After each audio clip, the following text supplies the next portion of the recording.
ერთი დამუხტვით თბილისიდან წყალტუბომდე 39%-ია.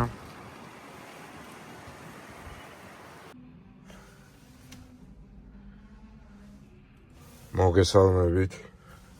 დღეს ვაპირებ ქუთაისში წასვლას, როგორც ხედავთ 99%-ია, წერს 440 კილომეტრს გაივლიო. ნახოთ აბა რეალურ სიტუაციაში რამდენ კილომეტრს გავივლით. ვივლი ჩვეულებრივად, არ ვივლი ეკონომიურად. როგორც ჩვეულებრივი მანქანით დავდივარ ხოლმე, მსგავსად ვივლი. და ვნახოთ. შიგადაშიგ ვიდეოებს დავდებ ხოლმე. აი 440 კილომეტრი, ახლა ვარ საბურთალოზე.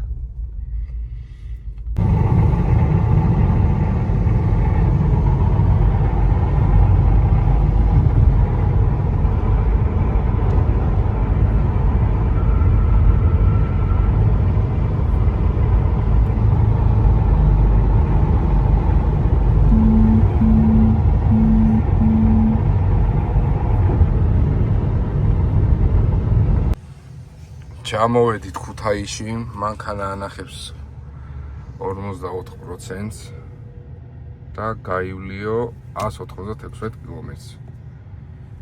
ჩვენ გავიარეთ 228 კილომეტრი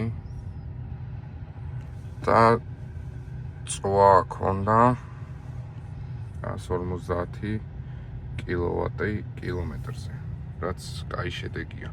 გორამდე ვიარეთ ცოტა ჩქარა, გორის შემდეგ ვიარეთ დასაშვების სიჩქარით 124-ით სტაბილურად.